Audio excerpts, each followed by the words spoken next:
Welcome to the show. We're going to talk about, are you losing sales because you don't have confidence on camera? I'm your host, Mario Ficini. Welcome to the Mario Ficini Show. And we're going to be covering the techniques and strategies from video marketing for business owners, which I relaunched, and I want to say thank you. I appreciate your support.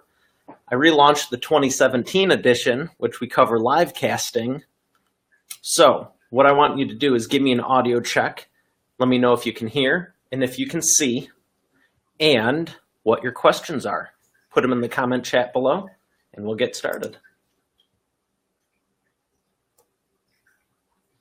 And Jenna's here. How are you doing, Jenna?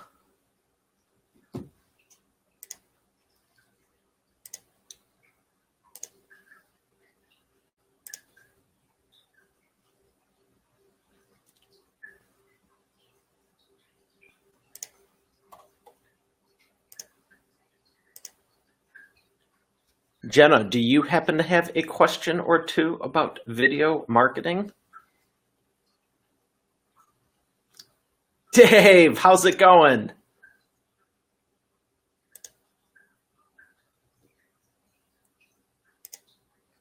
Now we got a party here.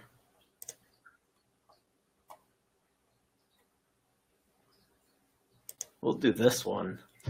What? No. Shh, nope. 10 more seconds. What kind of webcam do you use?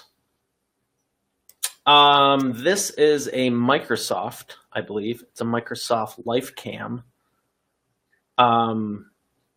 Jenna, whoa bingo. Do me a favor, put that in. Jenna, can you redo that? Instead of saying one, can you say webcam? That is a great question, and I was just thinking about that. I was just thinking about that because I saw someone else's live cast right before I started this, and that's a great question. If you can do that, I'd be very appreciative. Very well. So video marketing. Is it easy to learn? Absolutely. Absolutely. Video, that is one of the things I start off with in all of my talks. What is video marketing and how it's beneficial? I say, who knows what video marketing is? Everyone raises their hand. And then I say, who's doing it? Half the room. And then I go, who's afraid of it or thinks it's complicated? And that's the other half. It is easy to learn. If you have a smartphone, it's basically all you need at its core to get started. Here we go, Jenna, in the $1 million question. Is my laptop webcam good enough? And screenshot. Wait, where am I looking? A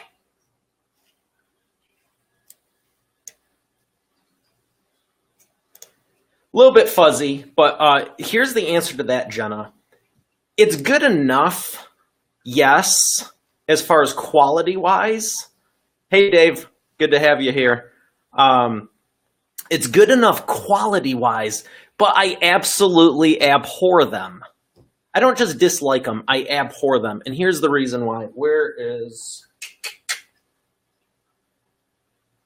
I don't really want to mess with this one, but so I'll change me instead of the angle of the camera.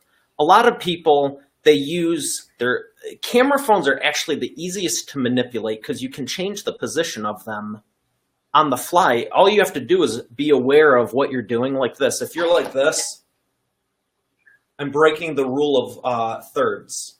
You always want to have the best you can, have the eyes in the top third of the video. So that's about good, but it's really unnatural. A lot of people sit back and then you have a stupid, your laptop's like this. And very rarely is it ever at a straight 90-degree angle. You always have it's either pointing down, pointing up. So what happens is you either get someone like this looking down on you, or you get someone that they're either looking down on you or they're looking up. Hey, how's it going? I just want to, it's so weird. Invest in a camera. I think this one was $200 5 years ago. And I think it's like $97 now. I was looking them up because I was like, I wonder if there's any better ones on the market. This is actually a really great camera. Now there's some that you can remote control and then they might have a 4K HD, but answer the question before I go off and answer 50 other things. The laptop camera is good quality-wise. The issue I have with it is the presentation. This here, you can move around and get the right angle. It's the simplest thing in the world. I just did an interview the other day, same setup as this. I didn't even turn on the light that I have behind here. See if you want better lighting. Oh, it's bright. See that? I don't know what it does for you. It makes the background darker. So normally I'd turn those on, but I don't know if I appear crisper or more HD or something. It looks a little bit like that, but it's really bright. Maybe it doesn't make that much of a difference. But the thing is, whenever you're using a high-end camera, you need to have the light to match it. A lot of people go, oh, yeah, 28 mega 1,000 pixel camera, and they have crap lighting. It makes no sense. So whether you have the most fanciest iMac book, whatever, or a Dell or whatever, I just don't like web cameras because if you tap it, it's built into the machine. The whole thing shakes. This has a rubber mount on it, so it's going to shake a little bit if you're real aggressive, but it's just like tires on a car or sound dampeners like on a wash machine. The reason they're there is because of the shake. I mean, it's just simple stuff like that that's going to give you that much better of a production. So to answer the question, in summation, the web camera on your laptop, overall, I would say no, it is not good enough overall. Most of them have good quality for optics, but you're almost never going to have the right angle. And inherently, your laptop, like if I had my mobile workstation on the desk here, it's going to be lower than where I'm at. So you're always going to be looking up. Not to mention, you're still competing with the angle of the laptop itself. So you want it eye level, have everything positioned, and know that's where you're and how you're going to do it. Now, if you're on the fly, if you're on the go, and you don't have a setup, that's a different story. But for 99% of the time, if you're committing to doing a series of videos, or even if you plan to do one shoot a quarter, you know, you could set up and do 20 videos in one day. Just make sure it's right off the get-go so they all look the same. I got videos from 5 years ago I'm still using. I shot them right once the first time, though. And new Logitech Brio webcam, cool. I felt the same way when, last 2 interviews with my laptop cam. Good point. I felt the same way when doing my last 2 interviews with my laptop webcam. Yes. And that's the thing, especially an interview, it's something you're going to have forever. You know, that's why I am so glad I studied video production and was in the industry and even learned photography secrets, you know, because all of it plays a role. At the core, yes, all you need is your smartphone. Share your message, get it out there. But don't do it like brand new. Don't do it like you're brand new 5 years later. At some point, you have to transition and level up and go, okay, I'm going to do this seriously. Now what? I mean, I do them all the time. Everyone that's watching this knows that I do them on the fly from here. But when I want it to look professional, when I know I'm going to use it for the next 5 to 10 years, I turn that stuff on behind me and it's a total different, yeah, it takes more time. That's why a lot of people don't like doing it. But you also need to know what you're doing. You could go buy thousands of dollars worth of equipment and still have it looking like crap if you don't have it all the nuances tweaked in. That I had to be very conscious of how I was sitting. Yeah, you want it, you know, if I slouch a little bit, I don't care that much. I mean, you can see the mic, you see the other stuff, and this is, I don't want to say informal, but it kind of is. If I was shooting a video with a script and a purpose in my, wherever the teleprompter's at, I have one of those too. I have videos like that, but that is a very deliberate, you know, branding and image and message and everything. This is just kind of like, where's the music at? I was just going to say, this is like, we're just kind of hanging out. Where'd the music? Oh, I paused it. That's what I did. Conscious of how I'm sitting. Here's another good one. What do you use for sound when doing this so my voice is clear? We already covered that. I think it was it your book launch night or?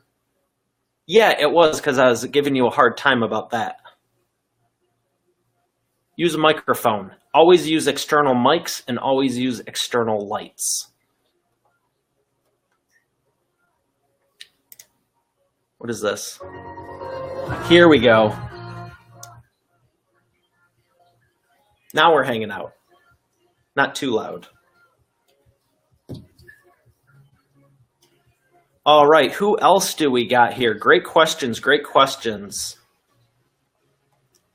Even for live casting? Absolutely. Wait, and this is the one thing that's a great opportunity when you are live casting. Are you asking about audio or lights? It's not difficult to set up. Are you talking about audio or lights? The answer is no to both of them, as long as you know what you're doing. This is a little bit more elaborate setup. I have something going over there, which goes to something over there, which goes to something over there. But they do, where's it at? I think it's in the closet. I have another mic that you literally just plug in.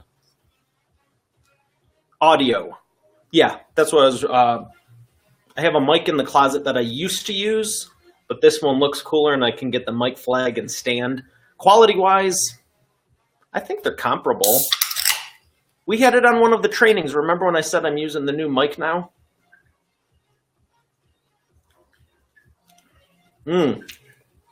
Lemon. Delicious.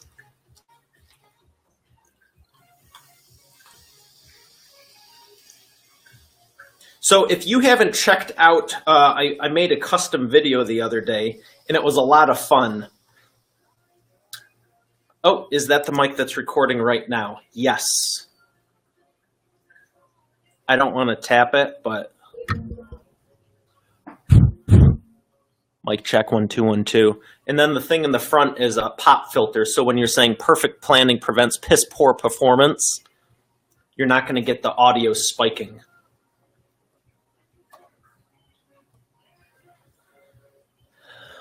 So where is the link at?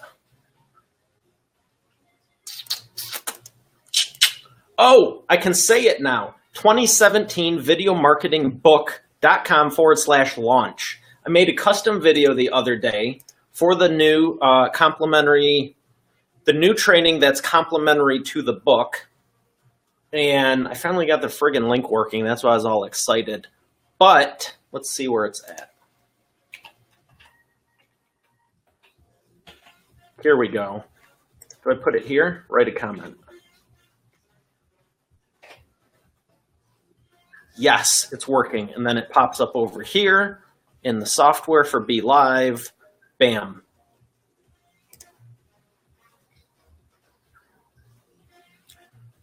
There are some cool things I did in that video alone. And if you haven't seen it, I encourage you to take a look. It's a free training. And I cover some of the things that you can do with backdrops, with the lights, with costume changes, just the on-screen presence, because that's the thing about it is your content is going to be solid. But what do you do when you want to graduate up and start looking and sounding professional? You know, do you know makeup tricks? Do you know what to do with the lighting? Do you know how to position it different? Do you know how to shoot it in 1 or 2 takes? Because here's another thing. A lot of people say, oh, I'll just fix it in post. And I heard that for years when I would go into, you know, class, and it was like we'd spend hours and hours just tinkering away at the machine. It is cumbersome. And yeah, you can outsource it, but here's the thing. Why are you going to make someone else's life difficult? If I got 10 clips, I'd rather you be able to knock them out in an hour and get them back to me than 10 hours. Not only is it more cost effective for the company, it's more fun. One of the greatest compliments I have is from a couple of my staff members saying, I love working on your projects. They're so fun. They're not boring. And part of that is because I take time planning it. So when we're working on it, we do absolutely what needs to get done. It's not just a bunch of random, take 184 photos and sit there all day and pick the 2 that turned out right. If you know how to shoot it right from the beginning, you don't need to waste all day. And if you don't know how to do it now, until you learn it, you're just going to keep making the same mistakes for the rest of your life. So it's one of the reasons I wanted to study video, photo.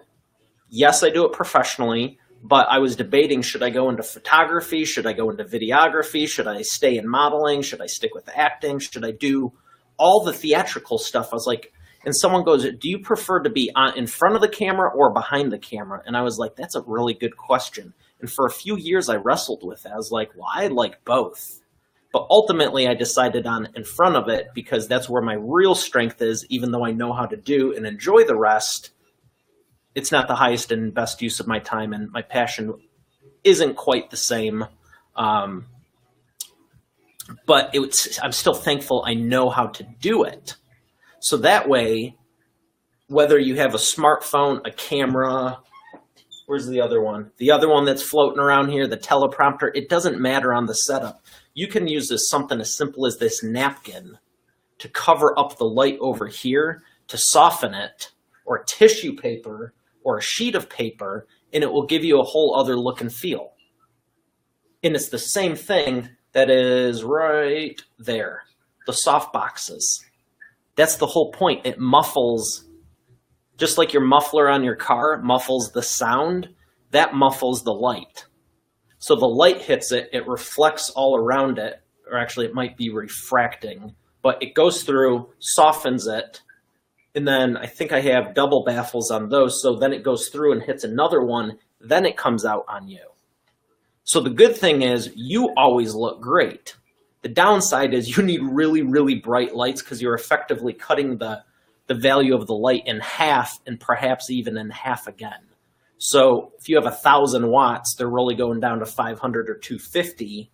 So that's a lot less light to light up the room or the subject, whatever the case may be. But it looks like $1 million and all you have to do is turn them on. And in the video, when you check it out here, I did that because I shot it with my phone. I was able to walk around and I went like this and literally flicked the switch on and it looked totally different. And then I did something else and it looked totally different again. And that's how quick you can do it if you have it set up that way and know what you're doing. Jenna, you're sweet. Thank you for that. It's a lot of fun for me. It really is. So what other video marketing questions do we got today?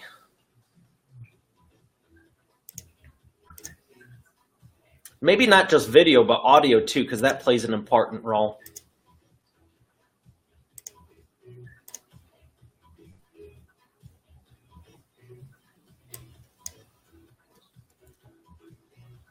Okay, cool. You get the questions. I'm going to have me a sip.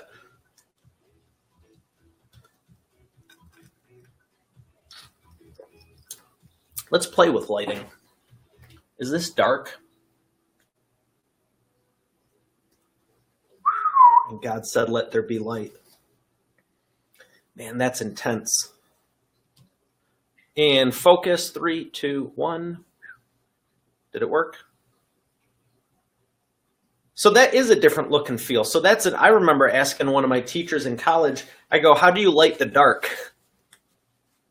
And what I was trying to say is when you're shooting a movie or a music video or something, what do you do? One of the movies that comes to mind is Miami Vice, the new version with Jamie Foxx. They're near the boats. They're chasing the cars and everything. How do you possibly shoot? How do you light, camera light? How do you light the scene? How do you light the dark? Because if you want it to look dark,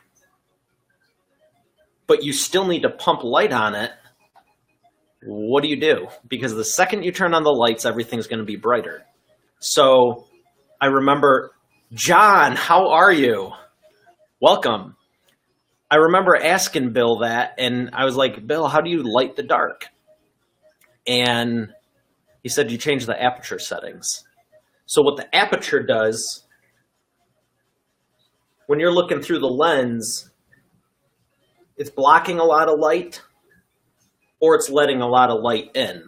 And that's one of the reasons I bought this phone, the Samsung Galaxy S7 Edge, when it came out last year. And I'm excited to see what they're doing on the new S8, because a lot of people think having megapixels and all that is the key, but you always, and this is from Andy Greenwell, who I studied with for a couple of years, I'd effectively say one of the best photographers in Michigan, if not the best, always invest in glass. The megapixels in the chip are one thing. They're the sensors inside the camera. But if you have a crap lens, and I'm not talking about fuzzy or smudgy, I mean, you can go like this and clean it. But if you just have a low quality lens, think of sunglasses. Are mine around here? Might be downstairs in my kitchen. What's the difference from a $17 pair of sunglasses at a gas station to a $180 pair of Oakley's, or a $500 pair of Gucci, or a $1,000 pair of whatever the heck else? Now, yeah, you could say branding and marketing and all that, and yeah, to some degree, but I guarantee you the more expensive ones, even if they're not comparable, like price-wise, because some things cost more just because they have more value, and then other stuff are just Veblen goods. They're astronomically priced more. They're like 10 times the actual cost. So I'm not talking about you need like glass. You might have leaded crystal versus cheap plastic. That's going to cost more for production. But depending on the brand you purchase, like if you have Swarovski or Waterford, it's going to be 5 to 10 times more versus just some generic brand. That does deal with the marketing, yes. But you also have the quality. So the cheap pairs don't have the quality to begin with. Forget marketing, forget promotion, forget name brands. If you have cheap material, if you're using plexiglass or acrylic, it is not going to be anywhere near as good as actual glass. Furthermore, it depends on the quality and the grade of the glass. Think of the Hubble telescope. Do you think they use cheap lens for the Hubble freaking telescope? No.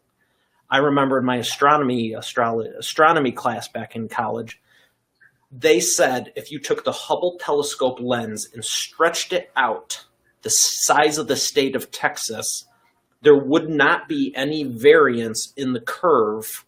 It's so perfectively ground out that it would be 1/10 of an inch over the state of Texas. That's how like perfected it is. You know, same thing with diamonds. You know, is it a VVS Clarity E? Is it got some imperfections in it? All diamonds do, but it deals with quality. So whether you have an iPhone or Samsung or the other camera, you always want to get good glass.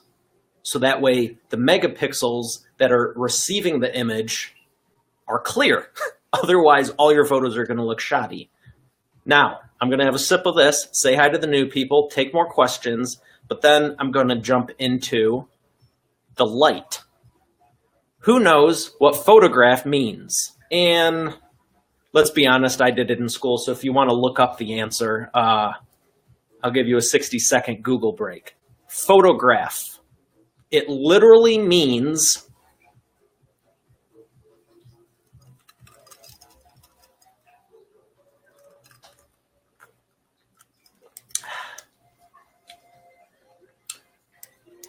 now play with the light, because that's what I turned this thing on for. So, normal napkin here from the glass for any condensation. So, there's on.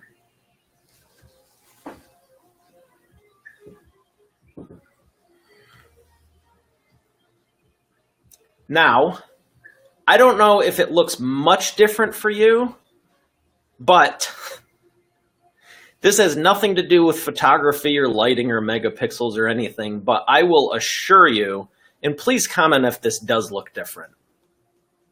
I put the napkin over the light. I assure you it's a lot easier on my eyes. But out of curiosity, is that? Oh, it was a shadow. Does this look any different in the lighting than what I just had on? That's the question. John, how are you?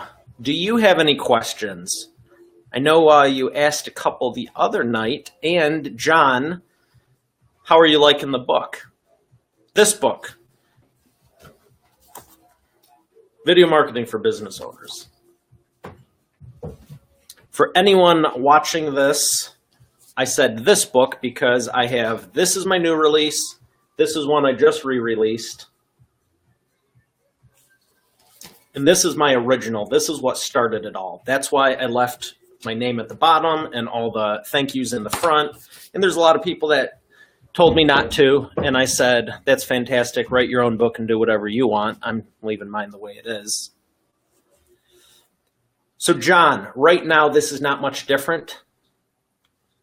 Thank you for letting me know because my eyes are still adjusting from that. But it is way, way, way, even taking a stupid napkin and just covering it up.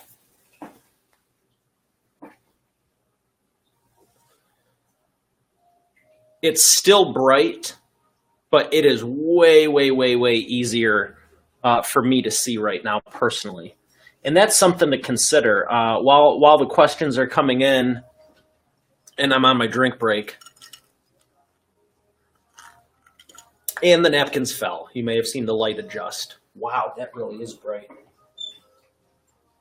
That is why you use soft boxes versus some random napkin I just happen to have with me. Because, and now it's off. Because the last thing you want to do in the middle of a production, or if you have a model or an actor there or actress, the last thing you want to do is be ready to get a great shot and then the light stand falls over. Or, you know, you don't want to use cheap crap because you may get away with it in your office at home, but even now, it's like it fell over. I mean, it's very flimsy. Now, it's not like, it's a great solution. There's been times where, you know, stuff comes up in the field and you just gotta grab what you got and make best do. But if you're intentionally going into it, you never aim to have stuff low end to begin with. If something burns out or something, yeah, find some tissue paper, grab, you know, you can go to Home Depot and grab a bulb, grab some tissue paper. It might catch on fire at some point, true story. Don't think it's going to last forever. That's the other thing. The better quality soft boxes, they're actually flame retardant.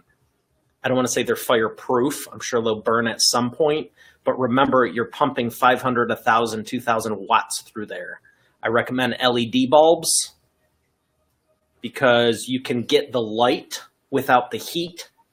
But if you're using halogens, be very, very, very, very, very careful. I don't recommend them. But unless you're on a movie set and you have some airy, big lights where you need 5,500 daylight, like pumped into an entire scene with like 20 people, you might need those. But most of the stuff that we're doing, you'll be fine with a pack of LEDs from Home Depot or from a camera shop. The other good thing is if something breaks, they're readily available. You don't need specialty bulbs to carry around. And they're about 1/20th the cost. And you won't burn yourself. Use leather gloves if you're using anything other than LED. Hi, not much difference. Love it so far. The book. What softbox do you use? Great question. Bill, how are you?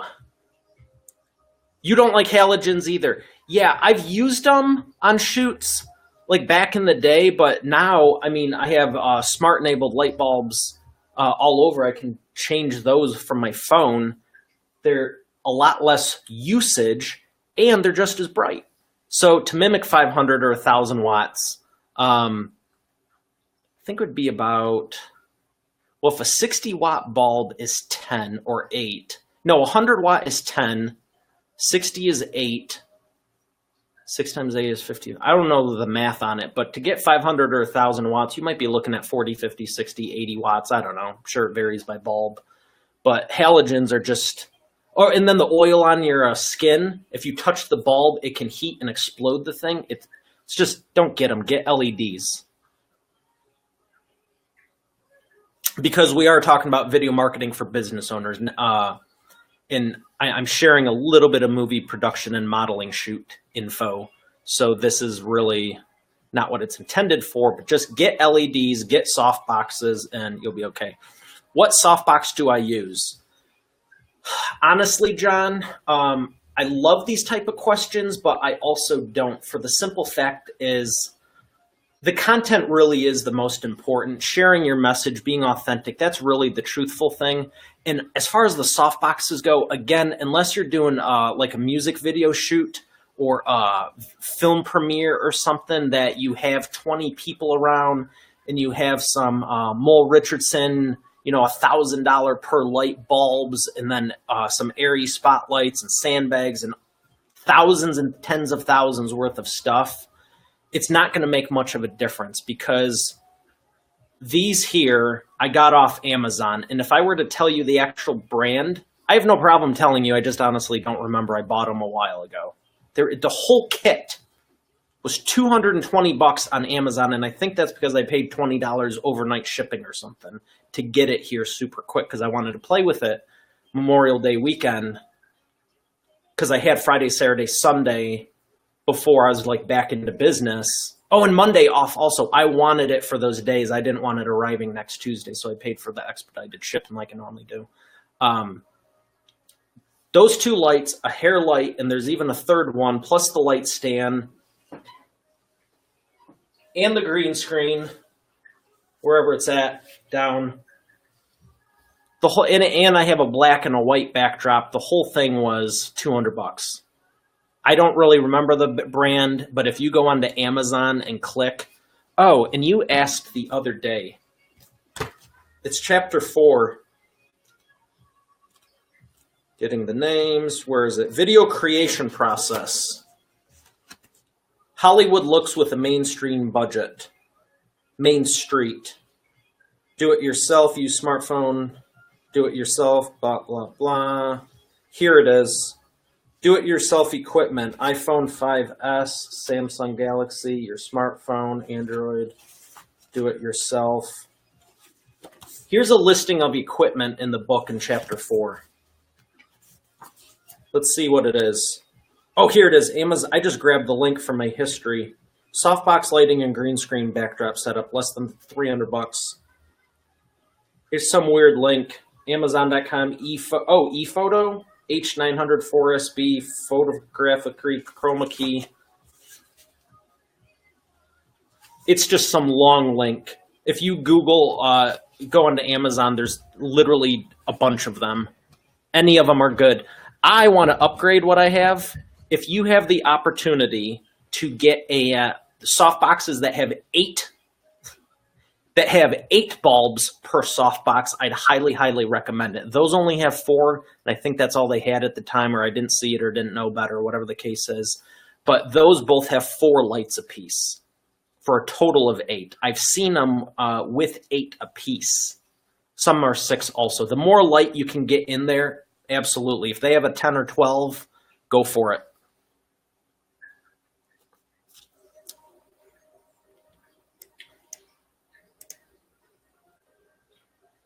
All right, how we doing on time here? We got a couple more questions and a couple more new people. Wow, really? Yeah, okay. So I'll take a couple more before... Dean, is that you?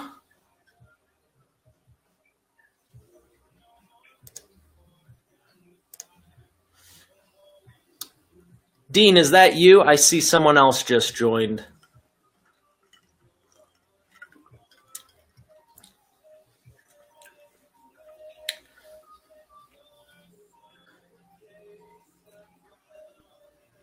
So once you have the soft boxes set up, they diffuse the light, and you want to make sure the background is evenly lit. You can even use something like a Slocum light meter, and that way you won't have any hot spots on the backdrop, especially if you're using green screen. That is a whole other puppy in itself. So if you've used a green screen before, let me know in the comment below. And why not you don't. Why you like it and why you don't like it. I've been using this backdrop a lot just because, well, one, I paid a lot for it for the event and it looks cool. Two, it's actually more useful than looking at the green, and I feel it. I don't have to physically look at it all the time because the green here, wherever it is, it's annoying. I want to paint the wall. That's the best thing you can do if you're set up in a permanent situation, okay? Second best thing you can do is get one of these backdrops, but what's the huge downside with the backdrop is its material. There's different grades of backdrop, but the more stationary, because you're not going to be carrying a green screen with you like a Batman cape everywhere you go. It's a total different purpose. So that's why I went with this. And then afterwards, I needed somewhere to store it. I go, that looks pretty good, actually. And it's just there. The other thing I did is, if you notice the light stand here, so weird. We'll go with this one. There's supposed to be two more holding that up. But I was at Bed Bath & Beyond or Meijer or somewhere, and what was I looking? Oh, I was looking for the awesome shimmery blackout curtains I have in my my bedroom. And I was looking for a curtain rod. And I was like, oh, these are crap. You know, I want some nice ones. These are crap. And I was getting, you know, like looking for the good ones. And all I saw was these flimsy little cheap ones. And I'm like, and I went to put them on the shelf and my brain goes by them. And I was like, oh my gosh, I can use them upstairs. So I took these little tiny curtain rod holders that are designed to, where am I going? Support the curtain rod here. But this part right here acts as a hook. And I go, oh my gosh, the bar I have, I can put through there. So now the whole thing's on the wall and I don't need to take up that floor real estate, because the bottom of the stands are about a 3x3 footprint. You know, it's just more walking room, especially if, you know, this is a nice size area. But if you're in something half this size like I used to be, like a typical room, part of the reason I picked this is because it's a loft design going over the family room. This is 10 or 12 wide by 19 or 20 or 21 long. And I walked up and I was like, this is awesome. So they were trying to sell me on, oh, we've got drop lighting and we got the views and the water. And I'm like, I don't care. You have a nice upstairs. And honestly, this is it. So I measured it all out, and I can even stand here. No, you put the camera here, and it's far enough distance away.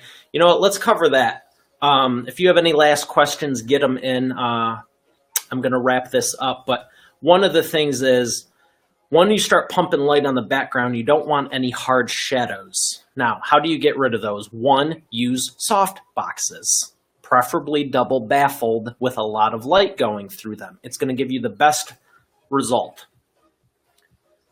But don't stand close to the background. If the subject is here and the background is here, you're going to be casting shadows because you're so close. And I see people do it all the time, and it's, I don't want to say a pet peeve, because, you know, I like being able to have the knowledge to help people. But even on normal photographs, and I'm looking behind the monitor here because there's so much light on me that there's soft shadows, but you can still see them. I mean, you want to look at any amateur photo or video, look how close the subject is to the wall and look at the shadow outline. You can also deal with light temperatures. fuzzy camera, and that could be because the lens is something it could just be as simple as this. I'm going to put this in one of the modules because so many people, oh, I got a 7 phone IS, whatever, Apple. If you got crap over the lens from eating or playing with your phone when you're eating French fries, or now I got to put rubbing alcohol over this, but to illustrate the point, if you have anything over your lens, it doesn't matter what kind of phone you have, it's going to look, you know what? Maybe I can fake it with this. See, it's now readjusting. It didn't work totally. Readjust, come here. 3, 2, 1. It'll focus. Well, the mic looks in focus now, huh? That looks cool. See, now it's focusing on the foreground. But see what that did? Just as simple as breathing on it. I was trying to get condensation on the lens because it's the same thing, because so many people, they'll like be eating, go somewhere, pick up their phone, and they're like all over the place with it. It's disgusting if you ever need to borrow someone's phone. I mean, I'd rather walk to a payphone in some instances, but if you have anything covering the lens, it's the simplest fix. Here, let's get a group shot, and it's like you see a piece of like lettuce over it or something, or oil, and like wipe the lens off. Like, number one, it's like when you call tech support with the computer. Is your computer plugged in? Like, when in the world do you ever unplug a computer? Like when you move into somewhere and move out? Same thing with a printer. Printer's not working. Is it plugged in? But it's the most basic question, because in some instances, if it's not plugged in, well, that could be the simple fix. Instead of being upset or ashamed that it was, you know, oh, I can't believe I forgot it, I feel like an idiot. Why? I'm just happy it got resolved. You know, be results oriented. So you can clean off the lens. If it still looks fuzzy, maybe reboot the phone, okay? You want everything clear so that the memory can give it, it can divert all the power and energy to it, so that way it's not running the phone sluggish. Because what happens is, if your phone's overwhelmed, when you hit the process button, it has to send the signal to the software to actually take the shot. And sometimes you'll shoot thinking it took it and it's still processing, so you move the phone and the thing gets a giant blur on it. Deals with the aperture also when you're trying to shoot at night. If you ever try shooting near a freeway or cars, some shots are cool and they're intentional, but other ones, the camera's trying to suck in as much light as it can possibly get, and you took it away too quick. It's why I always tell people, all right, here's what we're gonna do. Photo or video or anything. All right, smile. This is for them. It gets them in a state of, I look happy. Smile, and I'm going to give you 3, 2, 1. Hi, I'm so-and-so, because some videos and some photos, you can tell their expression, their body language, just because of how they are. They're like, in video, we'll pick it up easier, but even photo, you want them happy. And then at the end, you say, okay, when you're done, hold and smile for 5 seconds so I can make sure the camera cycles itself down. It's totally good, and it's easier to edit because you don't want to walk away too quick. So, no, or click, you know, and then everyone breaks the shot. Like, no, wait, let me make sure it's good. Hold it. And this is a thing for modeling. You can't just, like, think of Christmas.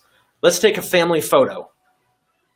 There's usually people begrudgingly. So you make them smile, and now everyone's at least in the same state. But when we're done, keep holding. If anyone ever asks you to do a group photo, do the photographer a solid and stay in character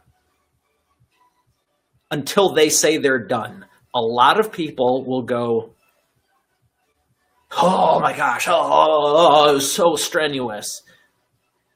You'll sit there for 35 minutes on your phone screwing around doing nothing, but you can't have the patience with your family to create a memory for a minute and a half.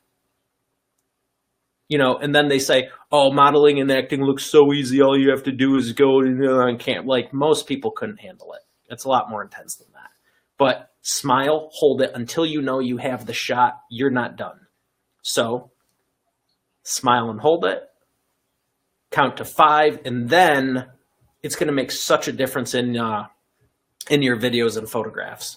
So, last question. And I just thought of a creative way to close this out. Roman, is that you? I have reason to believe you might be watching. How are you doing, my friend? And why isn't this adjusting yet? Now is that better? Yeah. Now I'm in focus and the microphone's not. That's good. Any other questions for video marketing for business owners? If you want to check out the free training video, check out 2017videomarketingbook.com/launch. I'm really proud of the video because I did it in one take. I got the message across. I did not script it. It was really creative, and it turned out better than I thought. I thought I might have to do a couple of takes, but I was like, you know what? We're good.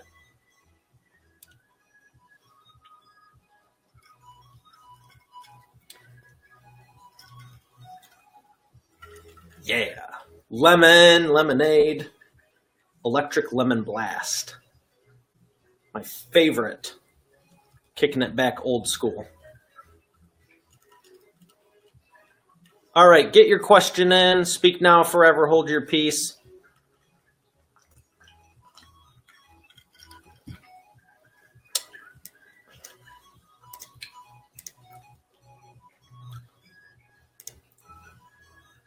So covered lighting, audio, use external mics. If you're not in a situation where you can have that set up, I think they're downstairs. External lavaliers, wireless. Excellent. You want the audio good. Think of any movie. Think of any movie like Die Hard or Jurassic Park or anything with an epic score and put it on mute.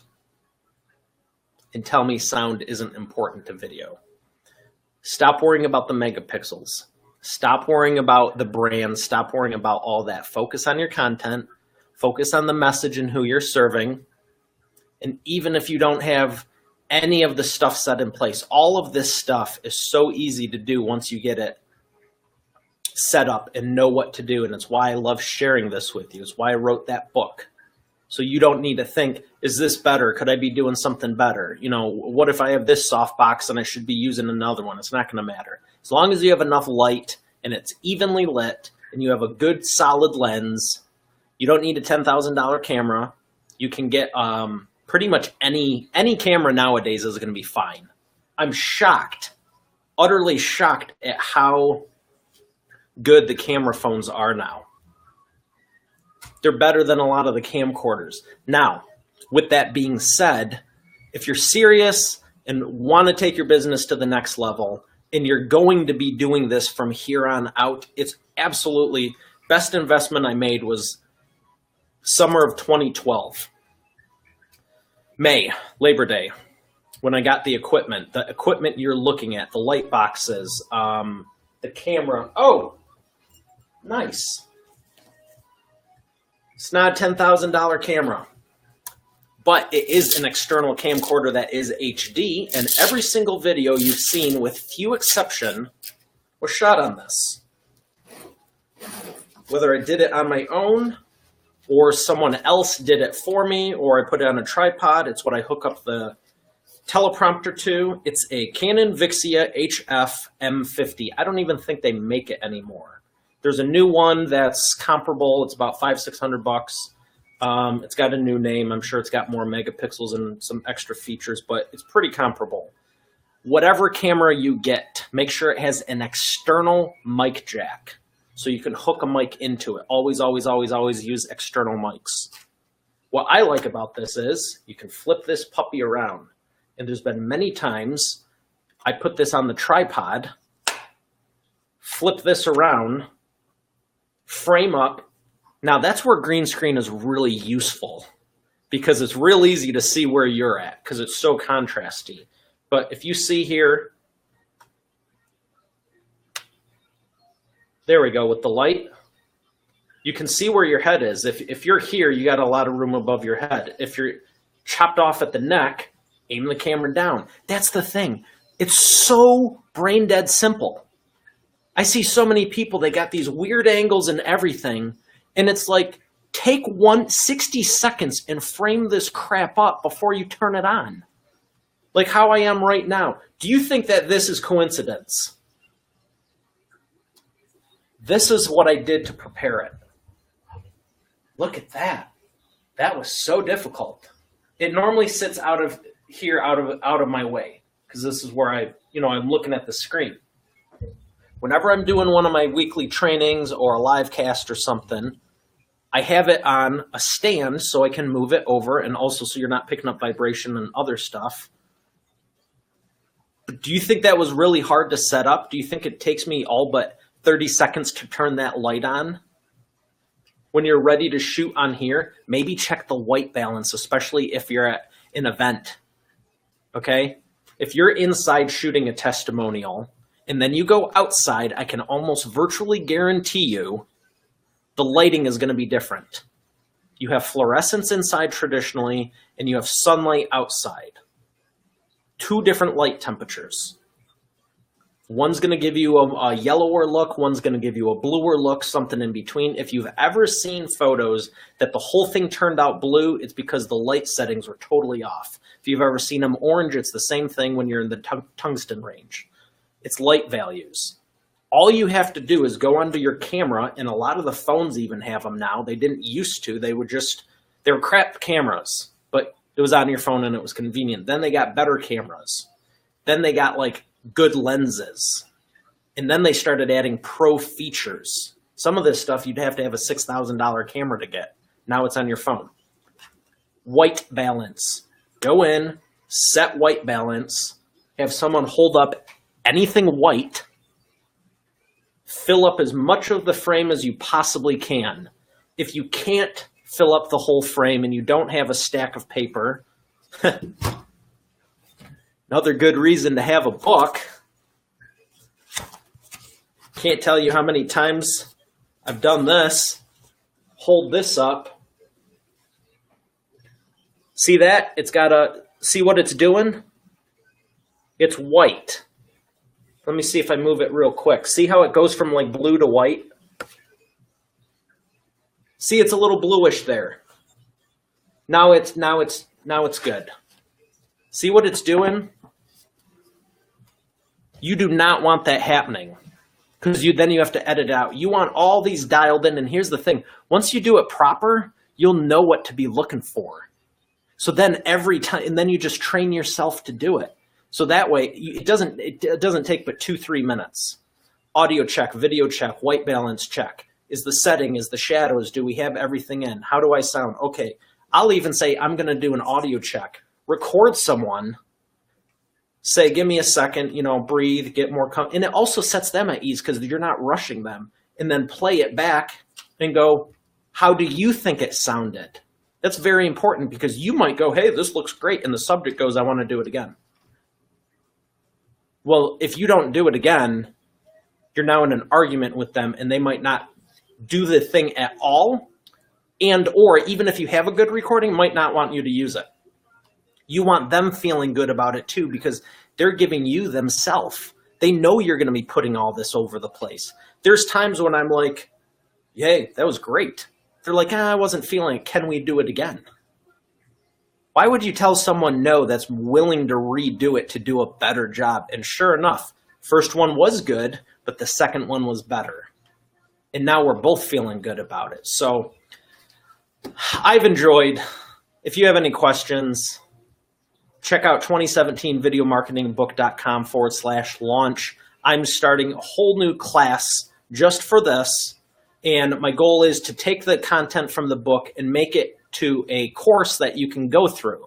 Now, I wasn't going to do this, but I'm also going to do it in the same fashion as my other course. and have live coaching calls for at least 4 weeks. I'm debating about doing it more, but just want to see where people are at and how they're doing. But it'll be a lot more intensive than this. If you got some value out of this, great. That's why I did it. But if you want to dive deeper and really take it to the next level, just check that out, and I'd be happy to help you. So we're going to close this off from the idea I got earlier. So like I said, anytime you're doing video, especially now that we're talking about it. Now, how do I do this? Where's the finish button? Here it is. So I've enjoyed this. If you have any questions, check out the link. And until next time, smile, hold it for 5 seconds, and 5,